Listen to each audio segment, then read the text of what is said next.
Et bonjour à tous, bienvenue sur la chaîne de l'Extreme Crypto. Nous sommes le jeudi 18 juillet 2024, 12h45. On va faire un point sur la crypto Fetch, donc le ASI. On va regarder ensemble quels seraient les targets long terme, où est-ce qu'il pourrait aller en fin de bull run. Effectivement, on va regarder tout ça en détail au travers de cette vidéo.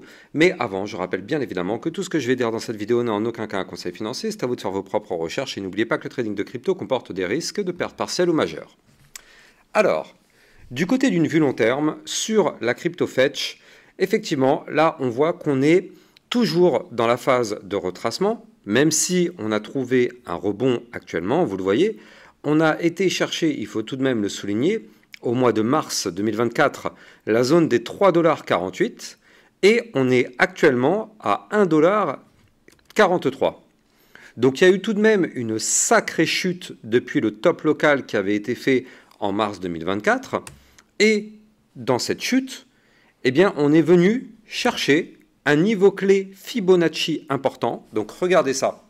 On a chuté, et on est venu chercher ici le niveau clé Fibonacci des 0,786.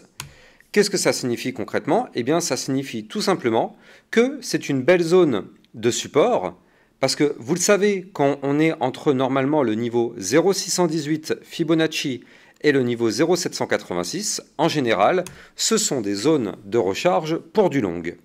Et donc là, on voit qu'on est venu toucher au millimètre près le niveau clé Fibo 0,786 qui se trouve à 1,109 $. Ici, vous le voyez, même si on a fait des mèches un peu plus bas, et bien là, en fait, on a réussi à sauvegarder ce niveau clé de support. Donc ça, c'est très bien, c'est une bonne nouvelle. Maintenant, du côté de cette crypto, eh bien, on n'a pas le choix. Là, il faut maintenant regagner toutes les zones de résistance qu'on a perdues durant cette phase baissière et il va falloir ravaler maintenant toute cette chute. Et oui, parce qu'en fait, là, on est sur un token qui a retracé énormément. Donc là, clairement, pour retrouver l'ATH à 3,48, ça veut dire qu'il faut qu'on fasse actuellement un plus combien? Un plus 142%.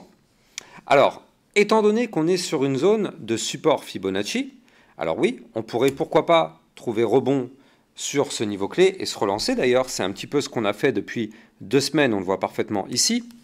Seulement, le problème, c'est que là, ici, en vue long terme, on n'a pas de figure de retournement haussier. Normalement, vous le savez, il nous faut soit un biseau, soit un double bottom, enfin, il nous faut quelque chose. Là, hormis le fait d'avoir rebondi sur le niveau de support, eh bien, on n'a pas vraiment de figure.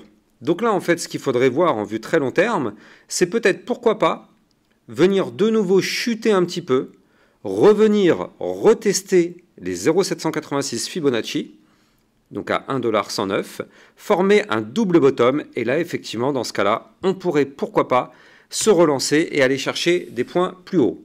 Donc là, en tout cas, pour l'instant, on patiente, parce que là, actuellement, rien n'est formé.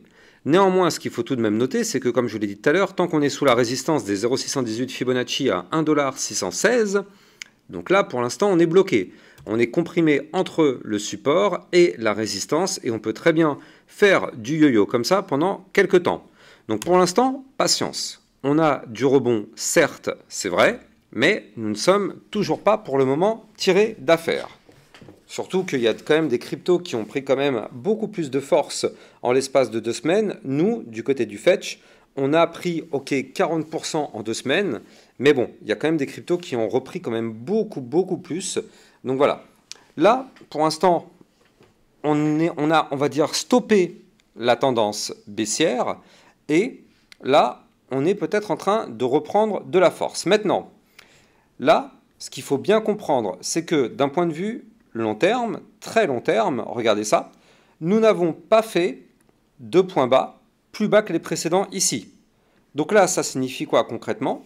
Ça signifie tout simplement que la crypto Fetch est toujours sur une configuration haussière long terme.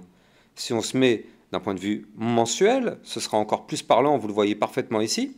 On fait des points hauts de plus en plus haut, des points bas de plus en plus haut. Configuration toujours bel et bien bullish, même si on a retracé. La configuration est toujours, pas malheureusement, mais toujours heureusement bullish.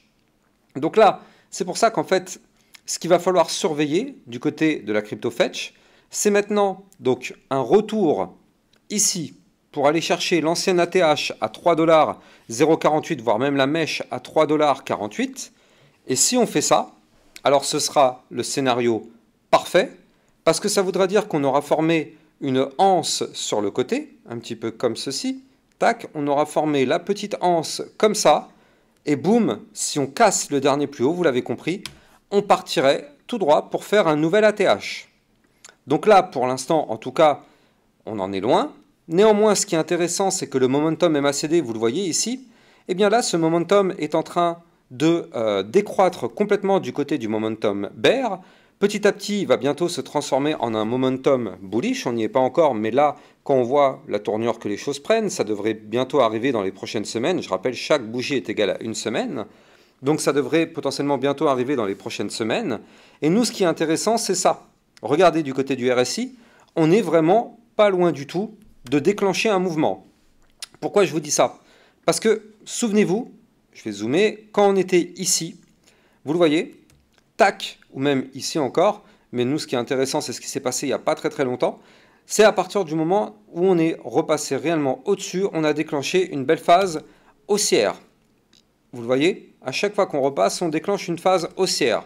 Et donc là, on voit qu'actuellement, on n'est pas très loin en dessous de cette ligne. Et donc, ce serait parfait de la casser par le haut pour déclencher quoi? Eh bien, potentiellement, un nouveau mouvement haussier. Et en plus de ça, du côté du RSI, on est actuellement à 47, donc on est toujours clairement dans une zone de survente. Donc si on fait un mouvement, clairement, là, on a de la place pour faire quelque chose d'ampleur. Donc c'est là où c'est très intéressant d'un point de vue long terme, pour tous ceux effectivement qui croient en ce projet, qui croient à tous les fondamentaux, eh bien on est clairement dans une zone de recharge parfaite. Du côté du RSI, on est aussi sur des niveaux clés parfaits. Du côté du momentum, on commence à arriver dans un momentum qui se rapproche là aussi d'un momentum parfait, où on pourrait terminer le momentum bear et commencer un momentum bull. Donc là, il y a quand même pas mal de choses qui montrent qu'on pourrait avoir enfin un rebond, un vrai rebond pour reprendre de la force. Alors encore une fois, je rappelle, ce vrai rebond pour moi, c'est juste mon simple point de vue, mais ce vrai rebond passera par une phase de baisse. C'est-à-dire que pour moi, pour vraiment se relancer, on va devoir chuter pour revenir chercher les 1,23, voire même, comme je vous l'ai dit tout à l'heure, les 1,109 pour vraiment se dire que, ok, ce niveau clé de support était bel et bien le bottom. On l'a testé déjà une première fois, on revient à le tester une deuxième fois, ça tient, boum, là, on y va, on décolle.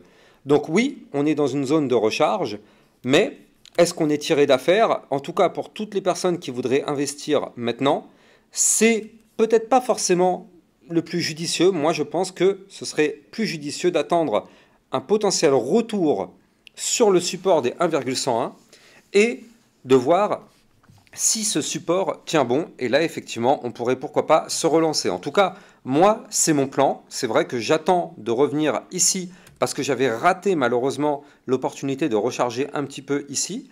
Donc là, j'ai pas le choix, je ne vais pas faire de FOMO, donc je ne vais pas me précipiter à réinvestir maintenant.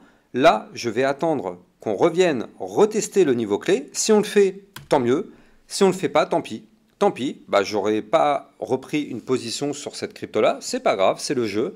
Le but, c'est de prendre des positions, entre guillemets, professionnelles. Donc, c'est quand même plus professionnel d'attendre un retour sur un niveau clé de support et de prendre position sur un support, plutôt que de prendre une position sur une poussée sur laquelle on a déjà eu un plus 40%. Disons que là, on est déjà plus à risque après un 40% que si on revient chercher le support. Donc là, en tout cas, moi, personnellement, c'est ce que j'attends, mais on verra bien si c'est quelque chose qui arrive ou pas. Tant pis, si ça n'arrive pas, c'est pas grave. J'aurai encore un peu de liquidité que je pourrais mettre sur une autre crypto qui, elle, serait sur une zone de support parfait. C'est le jeu. Allez, on va jeter un coup d'œil rapide sur ce qui pourrait se passer dans les prochaines heures. Alors, avant de continuer, je rappelle bien évidemment que sur mon Twitter officiel, vous allez trouver toutes mes news, toutes mes actualités, tout ce qu'il faut savoir sur l'environnement crypto-monnaie. Donc n'hésitez pas à venir me suivre sur mon Twitter, vous avez le lien en description de cette vidéo. Et n'oubliez pas aussi que si vous voulez recevoir encore plus de vidéos, vous avez le club Lexa Rocket. dans lequel je vous fais encore plus de vidéos que ce que vous avez sur YouTube. On a vu la crypto Notcoin, on a vu le Hondo, le Injective, la crypto ANKR, bref, le Tao. Toutes les cryptos que vous aimez, elles sont analysées de façon très régulière dans le club LexaRocket. Vous avez le lien en description de cette vidéo. Allez, continuons du côté de la crypto Fetch. Donc là, on est en vue plus court terme, c'est-à-dire que là on est en vue 4 heures, donc c'est ce qui pourrait se passer pourquoi pas dans les prochaines 72 heures. Alors déjà, ce qu'il faut bien prendre en compte, c'est ce que fait le Bitcoin. Vous le savez, là le Bitcoin est en train de faire un léger retracement, donc c'est pour ça d'ailleurs que toutes les crypto-monnaies du marché, du moins la plupart, se retrouvent dans le rouge. Maintenant, nous, du côté du Fetch, on est bloqué. Vous le voyez ici, on a cette trendline baissière, on est bloqué. On n'ira pas plus haut tant qu'on ne break pas cette trendline. Donc là, en vue 4 heures, il faut impérativement déjà faire une clôture au-dessus des 1,491.